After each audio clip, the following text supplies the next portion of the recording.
Good morning everyone. ये animal husbandry का second video है। तो पहले वीडियो में हम लोग कुछ क्वेश्चन देखे थे और इस वीडियो में उसके आगे देखेंगे। देखिए, पहले वीडियो में एक थोड़ा सा गलती हो गया था, तो इसको आप लोग सुधार लीजिएगा। में भी ये पूछा जा सकता है, तो ये जो which element is deficient in milk, तो इसका जो राइट आंसर होगा वो आयरन होता है, तो इसका राइट आंसर आयरन हो जाएगा।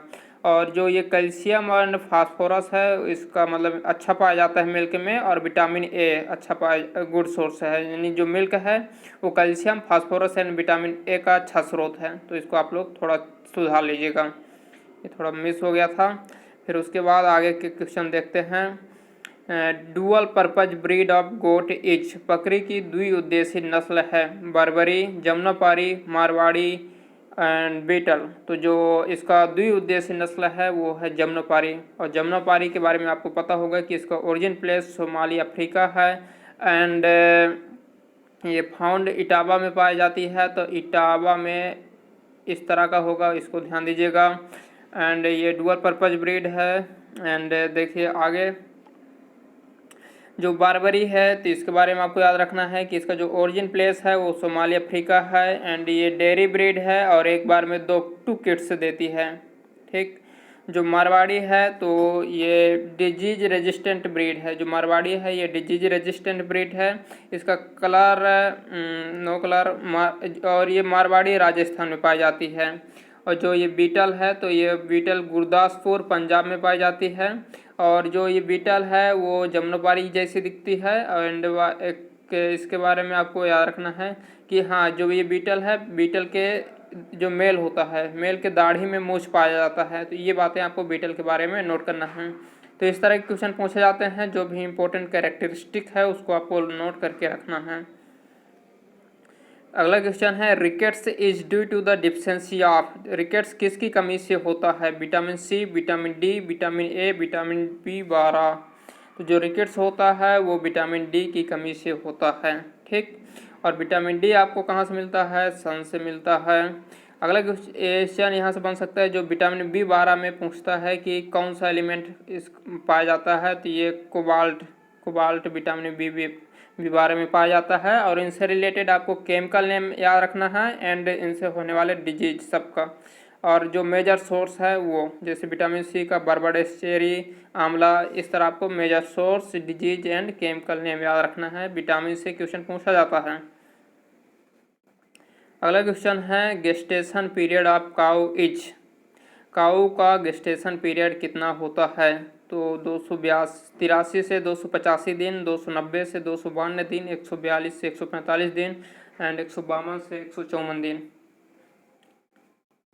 तो इसका जो राइट आंसर हो जाएगा 142 से 145 दिन।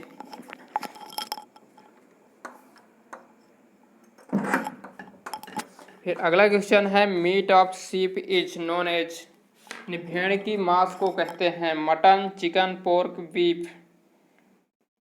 तो जो शीप होता है उसके मांस को, मीट को मटन बोला जाता है। वहीं पर अगर हम चिकन की बात करें तो चिकन पोल्ट्री के मांस को बोला जाता है।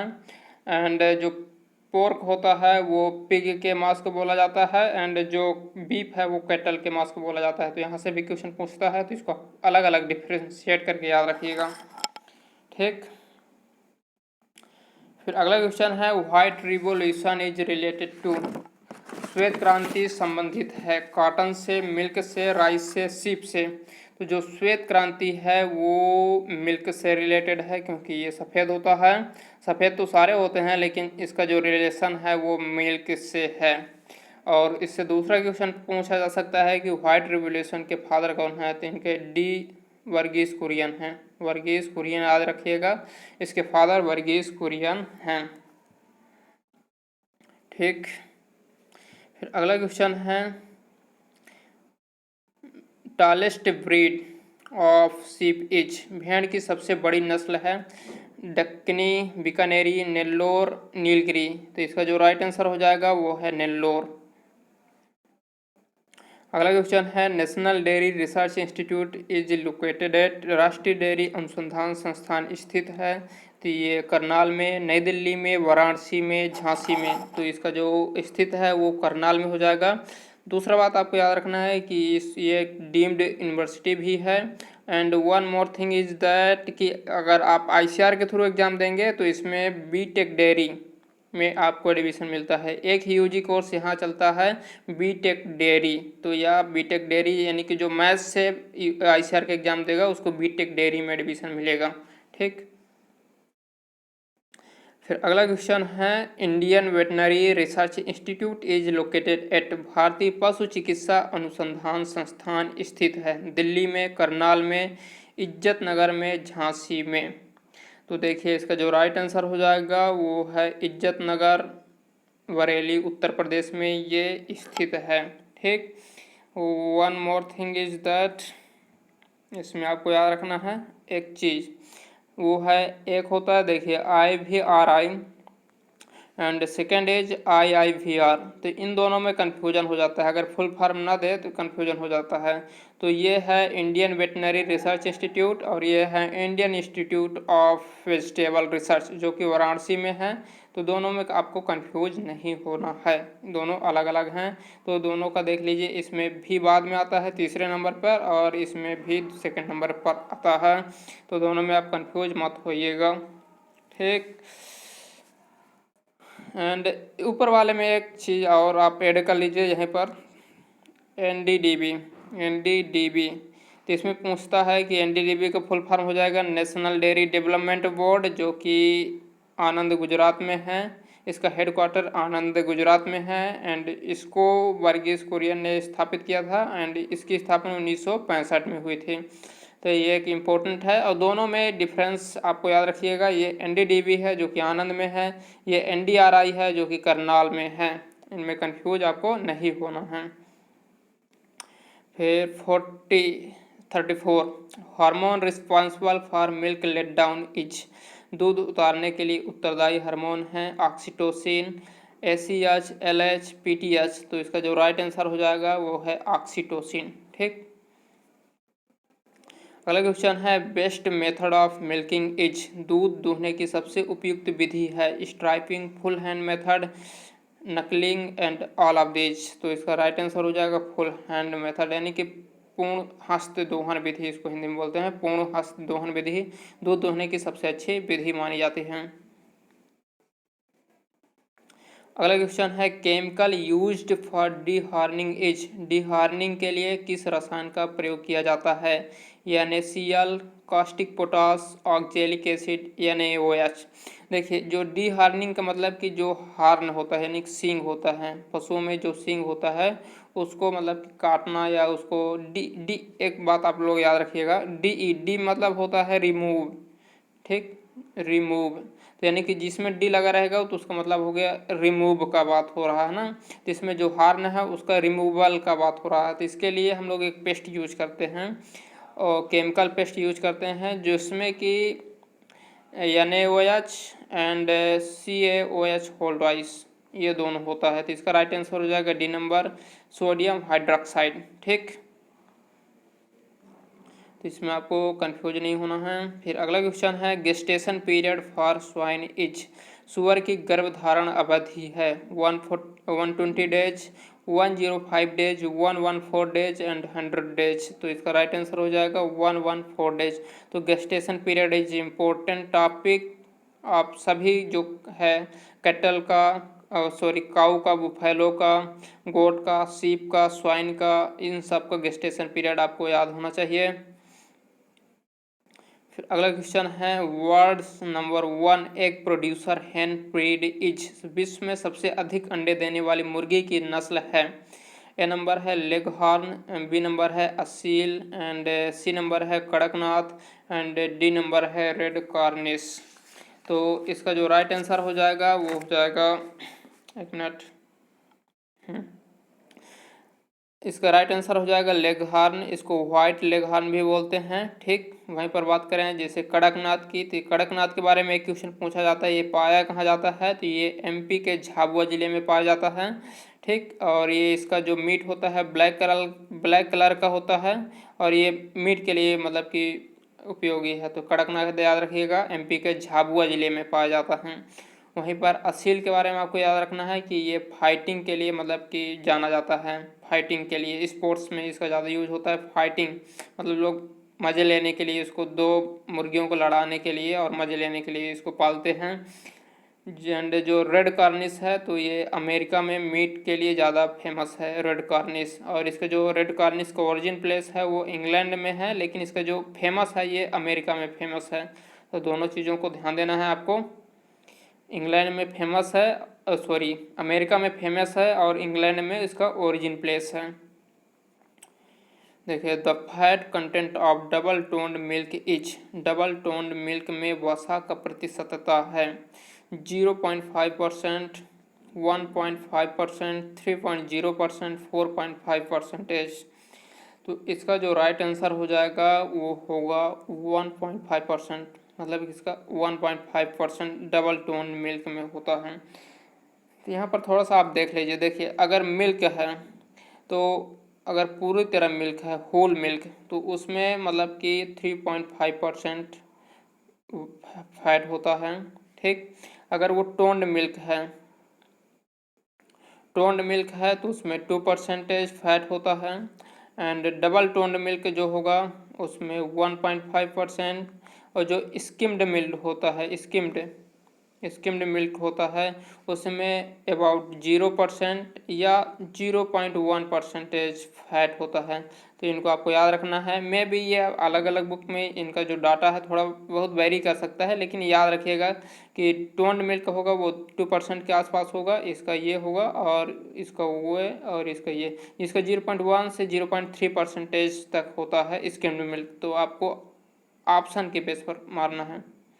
ठीक, फिर देखिए protein in the milk exist in the form of, दूध में प्रोटीन किस रूप में उपस्थित होता है? इमल्सन के रूप में, विलियन के रूप में, कोलाइडल के रूप में, नन ऑफ देम। तो जो प्रोटीन है ये दूध में कोलाइडल के रूप में उपलब्ध होता है, उपस्थित होता है। वहीं पर इमल्सन की बात करें तो जो फैट होता है यानी वसा, वो इमल्सन के रूप में होता है। एंड जो मिनरल्स होता है, खनिज लवण, वो सॉल्यूशन के फॉर्म में होता है। तो इससे क्वेश्चन पूछता है तो आपको याद रखना है, ट्रिक्स अपना बना लीजिएगा किसको आप कैसे याद रखेंगे, क्योंकि इसमें कन्फ्यूजन बहुत ज़्यादा होता है। फिर अगला क्वेश्चन है average pH of normal milk is, सामान्य दूध का पीएच मान होता है 4.6, 5.6, 6.6, 7.6। तो इसका राइट आंसर हो जाएगा 6.6। ठीक, अगला क्वेश्चन है rinderpest is caused by, rinderpest किसके कारण होता है? बैक्टीरिया के कारण, वायरस के कारण, प्रोटोजोआ के कारण, मोल्ड के कारण। तो जो रिंडर पिस्ट होता है ये वायरस के कारण होता है और इसका दूसरा नाम है cattle plague.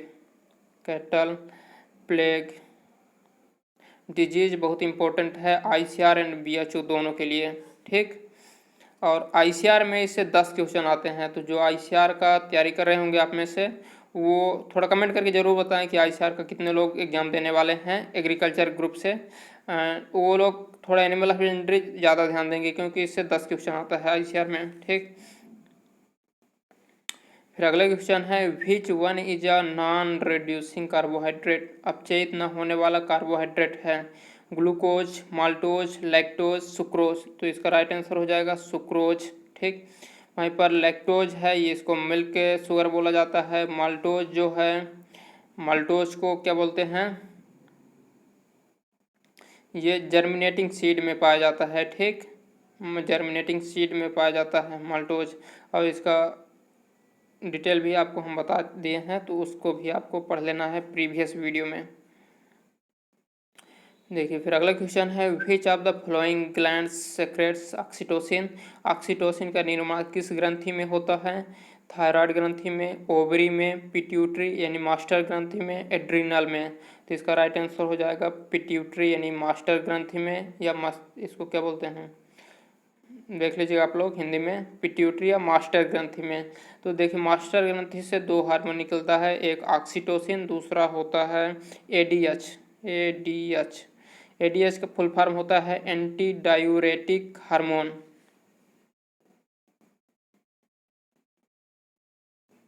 Anti diuretic hormone.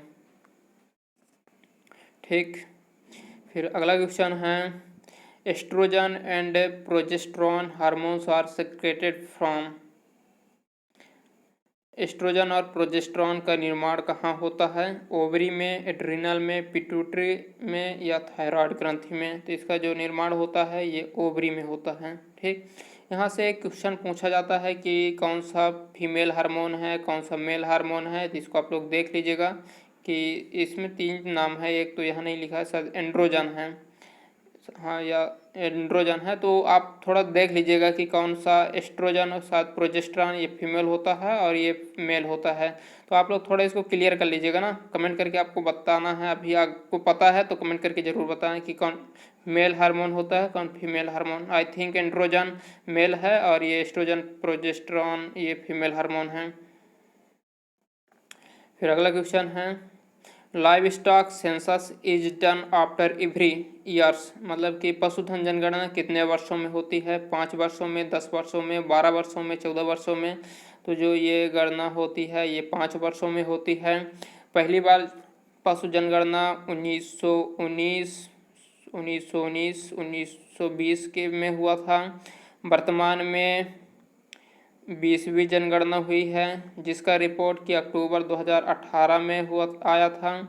इसके पहले 19वीं जनगणना हुई थी। 19वीं जनगणना हुआ था 2012 में। आप बताएंगे कि सर 5 वर्षों में होता है, लेकिन ये तो 18 में आया, यानी 6 वर्ष लग गया। देखिए इसके पीछे का रीज़न ये है कि जो ये 20वीं जनगणना हुई है वो मतलब कि मेनली ऑनलाइन बेस मतलब डिजिटल, इसमें ज़्यादा डिजिटल को महत्व दिया गया है, इसके लिए मतलब थोड़ा ज़्यादा टाइम लगा है ना। तो इसको आप ध्यान दीजिएगा कि मतलब अगर कोई पूछता है कि ये ज़्यादा मतलब 1 ईयर का गैप कहे ज़्यादा हो गया, तो ये मतलब कि डिजिटल थोड़ा करने के कारण ज़्यादा टाइम लग गया। अगला question fat soluble vitamin includes, वसा में घुलनशील विटामिन हैं ADEK, A and D, B and C, A D and C. इसका राइट आंसर हो जाएगा एडेक। आपको याद है कैसे करना है? देखिए फैट फैट इस तरह लिखते हैं, एडेक एडेक। तो देखिए दोनों में ऊपर ऊपर पाई है तो मतलब कि मात्रा है, सॉरी, दोनों में मात्रा है ऊपर में, ठीक ना। तो इसको याद रखेंगे कि इस तरह से हम याद रखेंगे। एडेक्स से मतलब ADEK, वहीं पर जैसे बस बस, उसी तरह जल, तो यानी कि जो बस होगा वो जल में घुलनशील है। तो जैसे बस है वैसे जल है, तो इसको आप ऐसे भी याद रख सकते हैं, वाटर में बस मतलब जल बस। तो इस तरह आप लोग थोड़ा ट्रिक्स बना के याद करेंगे। तो मेन जो हम लोग परीक्षा में गलती करते हैं वो कन्फ्यूजन के वजह से गलती करते हैं। तो आप इस तरह से ट्रिक्स या चीज़ों को जोड़ कर याद करने का प्रयास करिएगा, तो उससे आपको मतलब एग्जाम में आपको वो चीज़ें कन्फ्यूजन नहीं होगा कि हाँ इसका ये होगा कि ये होगा, तो आप सही करके आएंगे, ठीक, और नेगेटिव मार्किंग का चांस कम होगा। अगला क्वेश्चन है which one of the following is not a bacterial disease, निम्न में जीवाणु जनित रोग नहीं है? Rinderpest, anthrax, black quarter, diarrhoea. तो जो ये रिंडरपेस्ट है ये मतलब कि जीवाणु जनित रोग नहीं है, ये वायरस जनित रोग है।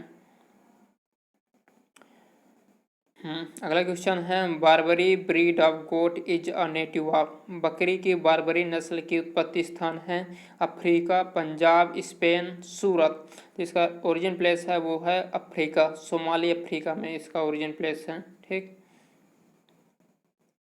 फिर अगला क्वेश्चन है incubation period days in chicken is 11 दिन, 21 दिन, 24 दिन, 28 दिन। तो ये 21 दिन होता है। अगला क्वेश्चन है surra disease of camel is caused by, ऊँट के सुर्रा रोग का कारण है बैक्टीरिया, प्रोटोजोआ, वायरस, फंगस। तो इसका जो कारण होता है वो होता है प्रोटोजोआ।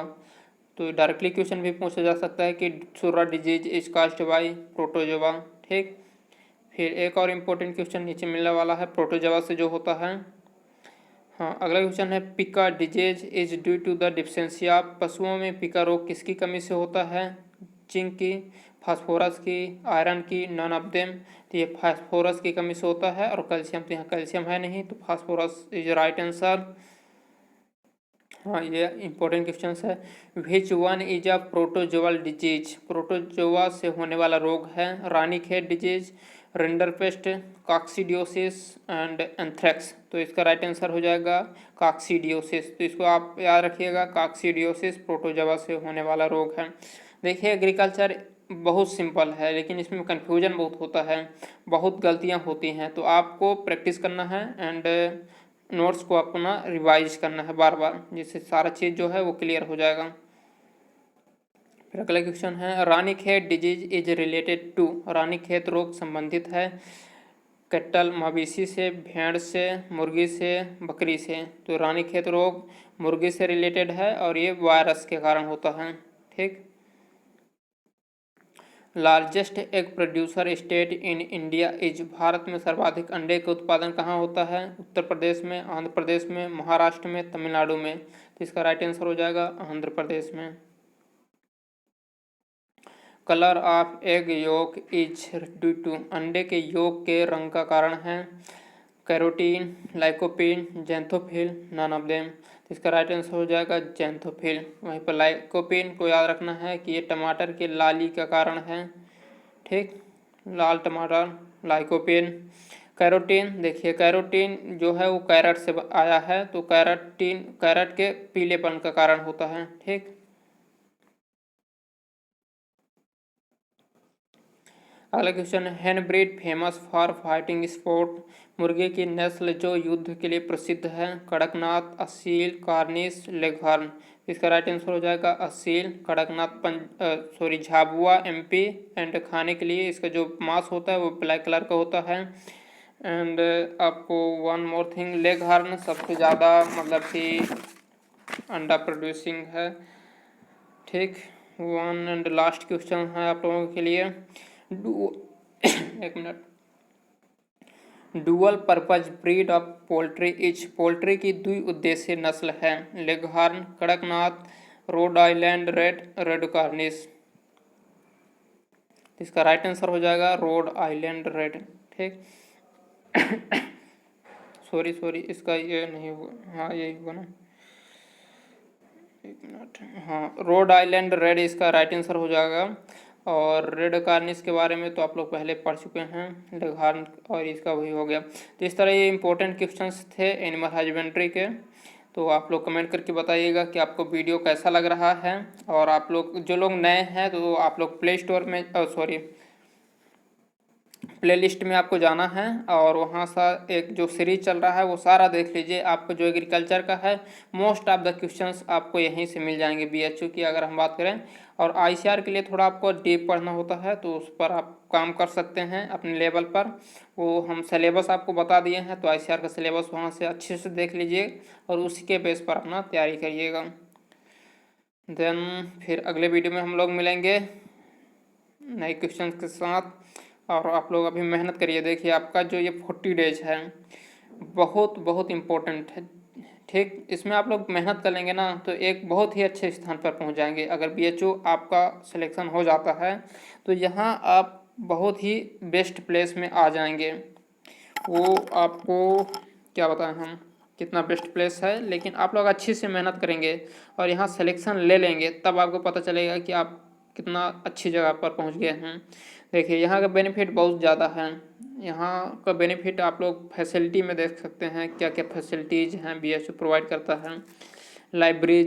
लाइब्रेरी है 3 ठो, साइबर है, सेंट्रल है, इंस्टीट्यूट का अपना अलग है, हॉस्टल है, और सबसे ज़्यादा बढ़िया जो हमें लगा है वो सीनियर का सपोर्ट। जैसे यहाँ पर जैसे मैक्सिमम आप लोगों में से गांव से लोग होंगे या कुछ शहर से होंगे, कुछ लोगों में जैसे कि ऐसा होगा केवल वही पढ़ रहे होंगे, उनके आसपास कोई पढ़ने वाला नहीं होगा, उनको लगता होगा कि कैट क्या होता है और जेआरएफ वगैरह क्या होता है। तो ये सारा गाइडेंस जो यहाँ से मिलता है वो सबसे बढ़िया हमको लगा, क्योंकि आपको अभी तो लग रहा होगा केवल बीएससी एजी है और क्या स्कोप होगा, लेकिन यहाँ जब आएंगे आपको तो जो आपको कंपटीशन मिलेगा, जो साथ मिलेगा वो सबसे बढ़िया होता है।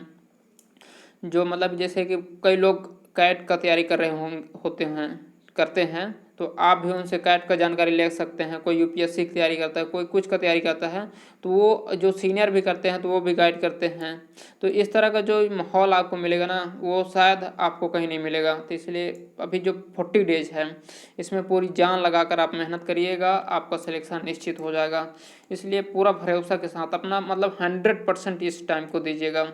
100% जो भी एक्टिविटीज़ आप कर रहे हैं वो सारा बंद कर दीजिएगा और अच्छे से मेहनत करेंगे तो निश्चित हो जाएगा। ठीक, जो आपको वीकनेस है मोस्ट आपका केमिस्ट्री हो सकता है, तो अभी आपके पास 40 दिन है, तो 40 दिन आप अच्छे से मेहनत करेंगे ना तो केमिस्ट्री भी ठीक हो जाएगा। एंड एग्रीकल्चर और मेंटलिटी को आप प्रैक्टिस करिएगा। हाँ, कुछ लोगों का मेंटलिटी ठीक होगा तो उसको आप ठीक होने के बावजूद भी प्रैक्टिस उसको बनाए रखना है। ठीक, प्रैक्टिस नहीं करेंगे तो आपका थोड़ा वहाँ माइंड कम काम करेगा, तो प्रैक्टिस उसको करते रहना है। एंड एग्रीकल्चर का जो डाउट्स वाला सेक्शन होता है वो आप लोग ज़्यादा करिएगा। जो भी डाउट्स होगा आप हमको डायरेक्ट मैसेज कर सकते हैं।